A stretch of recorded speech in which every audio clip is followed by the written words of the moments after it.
अगर आप भी लेना चाहते हैं देश दुनिया की तमाम जानकारी तो आज ही सब्सक्राइब करें हमारे चैनल को। साथ ही नीचे दिए बेल आइकन को जरूर दबाएं ताकि हर अपडेट आप तक पहुंच सके। नमस्कार, व्यवसाय न्यूज नेटवर्क पर आप सभी का स्वागत है। तमिलनाडु विधानसभा चुनाव से पहले अन्ना द्रमुक की पूर्व अध्यक्ष जे जयललिता की 73वीं जयंती पर उन्हें श्रद्धांजलि देने वालों का तांता लगा रहा। अन्ना द्रमुक के वरिष्ठ नेताओं मुख्यमंत्री के पलानीस्वामी और उप मुख्यमंत्री ओ पनीरसेल्वम ने पार्टी मुख्यालय पर जयललिता की प्रतिमा पर माल्यार्पण कर उन्हें श्रद्धांजलि दी। इस अवसर पर अन्ना द्रमुक की ओर से राज्य भर में कल्याण सहायता कार्यक्रम आयोजित किए गए और चिकित्सा शिविर लगाए गए। यह नहीं, जयललिता की विश्वस्त सहयोगी रहीं वीके शशिकला और अन्ना मक्कल मुनेत्र कशगम के नेता टीटीवी दिनाकरन ने भी जयललिता को श्रद्धांजलि दी। एक तरह से अन्ना द्रमुक के दोनों धड़ों के लिए जयललिता की जयंती का अवसर शक्ति प्रदर्शन का अवसर बन गया था। प्रधानमंत्री नरेंद्र मोदी ने भी ट्वीट किया, जयललिता जी की जयंती पर उनका स्मरण जन कल्याणकारी नीतियों और पिछड़ों को सशक्त करने के प्रयासों के लिए उनकी व्यापक सराहना की जाती है। हमारी नारी शक्ति को सशक्त करने के लिए भी उन्होंने स्मरणीय प्रयास किए। उनके साथ हुए कई संवादों को मैं हमेशा संजो के रखूंगा।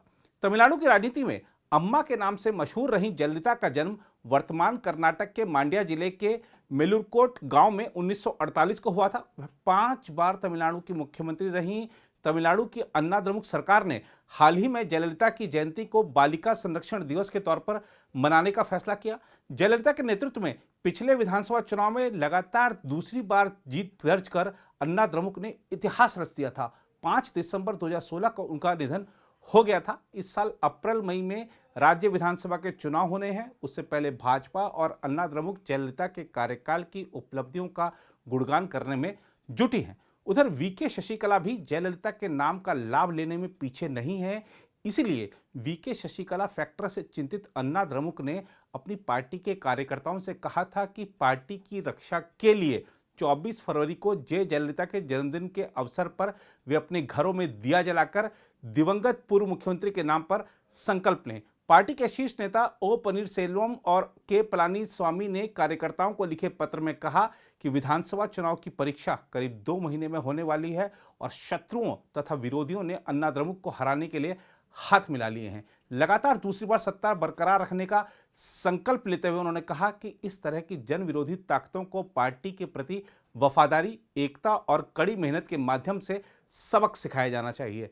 सह समन्वयक और मुख्यमंत्री पलानीस्वामी और समन्वयक तथा उप मुख्यमंत्री पनीरसेल्वम ने बहरहाल किसी का नाम नहीं लिया। उनकी अपील इस मायने में महत्व रखती है कि पार्टी से निष्कासित नेता वीके शशिकला हाल में कर्नाटक जेल से तमिलनाडु लौटी हैं और उनके भतीजे और अम्मा मक्कल मुनेत्र कजगम के नेता टीटीवी दिनाकरन ने अन्ना द्रमुक को पुनर्जीवित करने का संकल्प जताया है। इस बीच प्रधानमंत्री नरेंद्र मोदी 25 फरवरी को तमिलनाडु पहुंच रहे हैं और वह कोयम्बटूर में एक चुनावी सभा को संबोधित करेंगे, जिसमें कम से कम 1.5 लाख लोगों के शामिल होने की उम्मीद है। जिला भाजपा अध्यक्ष नंद कुमार ने संवाददाताओं को बताया कि प्रधानमंत्री मोदी दोपहर 3:30 बजे विमान से पहुंचेंगे और कोडिसिया परिसर में एक समारोह में हिस्सा लेंगे, जहां वह विभिन्न परियोजनाओं को राष्ट्र को समर्पित करेंगे। उन्होंने कहा कि प्रधानमंत्री शाम 5 बजे एक जनसभा को संबोधित करेंगे और 6 बजे विमान से चेन्नई रवाना होंगे। उधर विधानसभा चुनाव से पहले तमिलनाडु की अन्ना द्रमुक सरकार ने मंगलवार को 2021-22 का अंतरिम बजट पेश किया। प्रमुख विपक्षी दल द्रमुक और उसके सहयोगियों ने बजट का बहिष्कार किया। कोविड-19 महामारी के बीच बजट में राजकोषीय घाटा ऊंचा 84,000 करोड़ रुपए रहने का अनुमान लगाया गया है। बजट में चालू वित्त वर्ष 2020-21 में राज्य में वृद्धि दर 2.2% रहने का अनुमान भी लगाया गया है। अन्ना द्रमुक सरकार का कहना है कि उसके द्वारा लिए गए कई नीतिगत फैसलों की वजह से राज्य की अर्थव्यवस्था की स्थिति सुधरेगी। द्रमुक और उसके सहयोगी दलों कांग्रेस और इंडियन यूनियन मुस्लिम लीग ने बजट का बहिष्कार किया। विपक्षी नेता एम.के. स्टालिन ने एक बयान में कहा कि 5.70 लाख करोड़ रुपए के कर्ज भार के लिए सरकार जिम्मेदार है। उन्होंने सरकार को आड़े हाथों लिया। दूसरी ओर पुडुचेरी की राजनीति भी गर्मा गई है। वहां हाल ही में कांग्रेस की सरकार गिर गई है और जल्द होने वाले आगामी विधानसभा चुनाव से पहले प्रधानमंत्री नरेंद्र मोदी गुरुवार को केंद्र शासित प्रदेश पुडुचेरी का दौरा करेंगे और विभिन्न परियोजनाओं का लोकार्पण और शिलान्यास करेंगे। वह भाजपा की ओर से आयोजित एक बड़ी रैली को भी संबोधित करेंगे। पुडुचेरी भाजपा के अध्यक्ष स्वामीनाथन ने बताया कि सुबह 10:30 बजे पहुंचने के बाद प्रधानमंत्री सीधे जवाहरलाल स्नातकोत्तर चिकित्सा शिक्षा और अनुसंधान संस्थान पहुंचेंगे, जहां वे विभिन्न केंद्रीय योजनाओं का लोकार्पण और शिलान्यास करेंगे। उन्होंने बताया कि इसके बाद प्रधानमंत्री एक जनसभा को संबोधित करेंगे।